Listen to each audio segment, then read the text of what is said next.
Breaking news చూస్తున్నాం. మావోయిస్టులకు big shock అని చెప్పుకోవాలి. ఇటు హిడ్మా టీంపై పోలీసులు నజర్ వేశారు.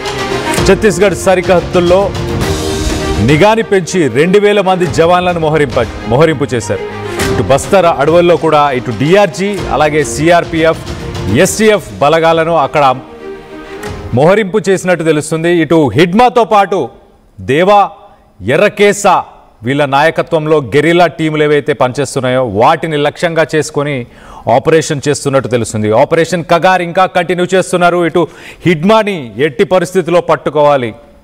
ప్రాణాలతో పట్టుకుంటారా, ప్రాణాలు లేకుండా పట్టుకుంటారా చూడాలి. కానీ హిడ్మాకి సంబంధించిన టీమ్స్ని కూడా ఇప్పుడు టార్గెట్ చేస్తున్నారు. ఇటు దేవా అలాగే ఎర్రకేసా వీళ్ళ నాయకత్వంలో ఏవైతే గెరిల్లా టీమ్స్ ఉన్నాయో ఆ టీమ్స్ని పట్టుకునే ప్రయత్నం చేస్తున్నారు. ఇటు డిఆర్జీ, సిఆర్పిఎఫ్ అలాగే ఎస్టీఎఫ్ బలగాలు దాదాపు 2000 మందితోని ఈ అడవుల్ని చుట్టుముట్టినట్టు తెలుస్తుంది. సో మొత్తం మీద ఇప్పటిదాకా ఎంతోమంది మావోయిస్టులను పట్టుకున్నారు, కొంతమందిని చంపేశారు.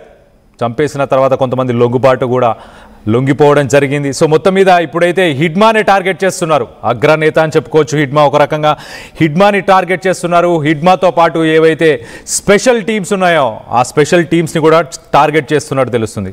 సో దీనికి సంబంధించి మరిన్ని వివరాలు తెలుసుకునే ప్రయత్నం చేద్దాం. అసలు ఎన్ని టీమ్స్ ఉన్నాయి, ఎక్కడ ఈ కూంబింగ్ జరుగుతుంది, ఎక్కడ ఈ ఆపరేషన్ జరుగుతుంది, ఆ వివరాలన్నీ తెలుసుకునే ప్రయత్నం చేద్దాం. మా ప్రతినిధి రవినాయక్ ఉన్నాడు. రవినాయక్తో మాట్లాడి తెలుసుకునే ప్రయత్నం చేద్దాం. రవినాయక్ చెప్పండి, దాదాపు 2000 మంది పోలీస్ బలగాలతో ఇప్పుడు ఈ ఆపరేషన్ని కండక్ట్ చేస్తున్నామని చెప్తున్నారు. సో ఇటు హిడ్మాని పట్టుకునే ప్రయత్నం చేద్దామనా, లేకపోతే హిడ్మా పక్కన ఉన్న ఏవైతే గెరిల్లా టీమ్స్ ఉన్నాయో వాటిని టార్గెట్ చేస్తున్నారా ప్రస్తుతానికి?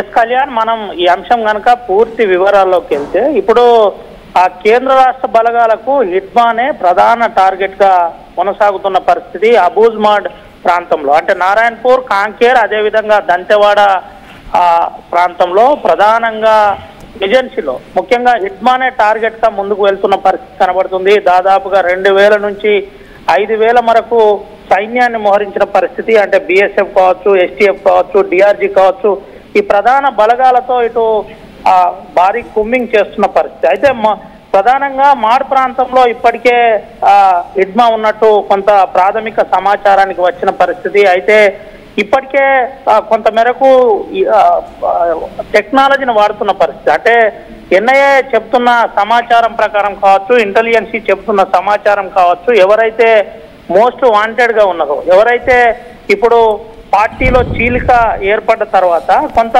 ఒక వర్గం లొంగిపోయిన పరిస్థితి. లొంగిపోయిన దాంట్లో దాదాపుగా 300 నుంచి 350 మందికి పైగా లొంగిపోయిన పరిస్థితి. ఇటు ఛత్తీస్గఢ్, బీజాపూర్ లాంటి జగదల్పూర్ ఎస్పీ వద్ద, ఐజీ వద్ద కానీ, ఇటు ముఖ్యమంత్రి వద్ద కానీ, ఇటు మహారాష్ట్ర ముఖ్యమంత్రి వద్ద కానీ లొంగిపోయిన పరిస్థితి తెలిసింది. అయితే ఎవరైతే ఒక వర్గం ఉందో ప్రధాన దేవ వర్గం, దేవ్జీ వర్గం ఏదైతే ఉందో, దేవ్జీతో పాటు ఇటు హిడ్మా కావచ్చు, హిడ్మాతో పాటు మరికొంతమంది మల్లా రాజిరెడ్డి కావచ్చు, తనతో పాటు మరికొంతమంది చాలా సీరియస్ గా సాయుధ పోరాటం వైపు అడుగులు వేస్తున్న విషయం తెలిసిందే. సాయుధ పోరాటమే అంతిమ మార్గం, ప్రజలకు మోసం చేయలేం, ప్రజల పక్షాన ఉండి ఖచ్చితంగా పోరాటం చేస్తాం, సమస్యలు పైన పోరాటం చేస్తాం, అంతిమ యుద్ధాన్ని ఖచ్చితంగా మేము ఎదుర్కొంటాం, ఆపరేషన్ కగార్ను ఎదుర్కొని ఓడిస్తామని ఇటు ఛాలెంజ్ చేస్తున్న పరిస్థితి కనబడింది. అయితే దీనిపై కేంద్ర ప్రభుత్వం చెప్పిన విధంగా కేంద్ర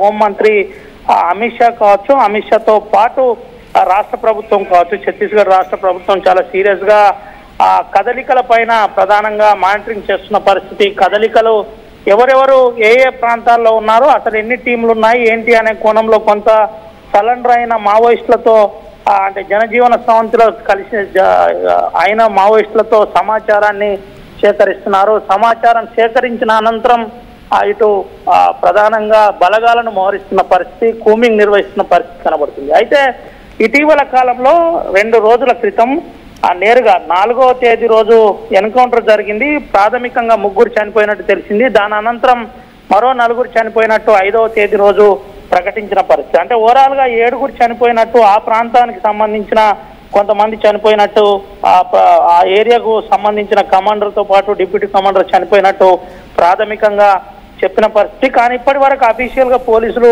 ఎక్కడ ప్రకటించలేదు. అయితే ఇదే కోణంలో ఎవరైతే సాయుధ బలగాల వైపు తుపాకీ పట్టుకొని అడవులో ఎవరైతే ప్రభుత్వానికి వ్యతిరేకంగా మావోయిస్టుగా చలామణి అవుతున్నారో వారిని ఖచ్చితంగా పట్టుకుంటాం, లేదంటే మట్టు పెడతామని ఛాలెంజ్ చేసి మరి ముందుకు వెళ్తున్న పరిస్థితి కనబడుతుంది. ప్రధాన టార్గెట్ గా ఇటు హిడ్మా కావచ్చు, హిడ్మాతో పాటు దేవుజీని చేసి ముందుకు వెళ్తున్న పరిస్థితి. అయితే దేవుజీ చాలా చాణక్యం కలిగిన ఐడియాలజీతో ముందుకు వెళ్తారు. హిడ్మాకు ఆ మాడ్ ప్రాంతంలో అంటే అబుజ్మోడ్ ప్రాంతంలో ప్రధానంగా పట్టున్న వ్యక్తి గెరిల్లా సైన్యంలో ఇటు ఒక ఆరితేరిన వ్యక్తి. ఆ ప్రాంతంలో పట్టుండడంతో పాటు ఆదివాసీ గిరిజనులు కూడా గిరిజన తెగలో ప్రధానంగా మనం చెప్పుకోవాలంటే గిరిజన తెగలో దాదాపు 18 తెగలో ఒక ప్రధాన తెగ ఉంది. ఆ ప్రధాన తెగ ఇటు హిడ్మాతో సహకరిస్తున్నట్టు ఇప్పటికే ఛత్తీస్గఢ్ ప్రభుత్వం ఒక అంచనాకు వచ్చింది. అయితే ఆ తెగకు సంబంధించిన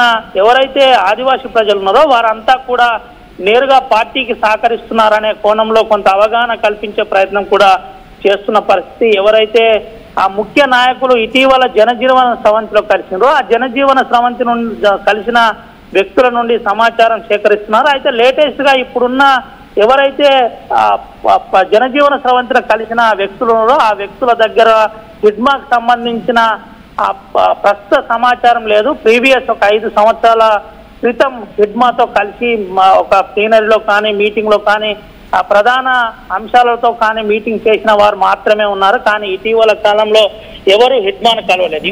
మరో విషయం ఏంటంటే ఎక్కడ కూడా హిడ్మా ఎవరికి కనబడరు. హిడ్మా దగ్గర దాదాపుగా 5 అంచెల భద్రత ఉంటుంది. ఒక అంచెలో 5 అంచెల భద్రత ఉంటుంది. ఆ 5 అంచెల భద్రతను దాటుకొని వెళ్ళడానికి ప్రధానంగా సమయం పడుతుంది. అయితే అంత జాగ్రత్తగా ఉండే హిడ్మాను పోలీసులు పట్టుకుంటారా, పోలీసులు తనపై అటాక్ చేసే పరిస్థితి ఉందా అనే కోణంలో కూడా ప్రధానంగా చాలా జాగ్రత్తగా మానిటర్ చేస్తున్న పరిస్థితి. ఎట్టి పరిస్థితుల్లో ఆ వేల సంఖ్యలో సైన్యాన్ని మోహరిస్తున్నారంటే హిడ్మా ఎంత చాకచక్యంగా ఎంత బలంగా ముందుకు వెళ్తున్నాడో తెలిసిందే. అయితే ఇటీవల కాలంలో హిడ్మా కూడా ఇటు బిఎస్ఎఫ్ క్యాంపుపై ప్రధానంగా తన టీము దాడి చేసిందని ఒక ప్రచారం జరిగింది. ఆ ప్రచారంలో ఇప్పటి వరకు ఒక క్లారిటీ అయితే రాలేదు. అయితే కర్యగుట్ట ప్రాంతంలో ఇదంతా జరిగిందని ఆ భీకర ఎదురుకాల్పులు జరిగాయి. ఇటు ఛత్తీస్గఢ్ తెలంగాణ బార్డర్, తెలంగాణ మహారాష్ట్ర బార్డర్, ఈ 3 బార్డర్ సరిహద్దులైనటువంటి కర్యగుట్టలో అన్నోన్ హిల్స్ అని పిలుస్తారు. అటు మాడు ప్రాంతంలో కూడా అన్నోన్ హిల్స్ ఉంటాయి. ఈ అంశంలో చాలా జాగ్రత్తగా చాకచక్యంగా ఇటు పోలీసులు కూడా ముందుకు వెళ్తున్న పరిస్థితి కనబడుతుంది. అయితే కేంద్ర హోంమంత్రి పెట్టిన డెడ్ లైన్ ప్రకారం ఇటు 2026లోగా అంతం చేస్తామన్నట్టు ఎవరు చెబుతున్నారో దీన్ని స్పీడప్ చేసే ప్రయత్నం ఇప్పుడు కేంద్ర ప్రభుత్వం మొదలు పెట్టింది. అయితే ప్రధానంగా హిడ్మానే టార్గెట్ గా ముందుకు వెళ్తున్న పరిస్థితి. ఇటు తెలంగాణ ప్రాంతంలో సరెండర్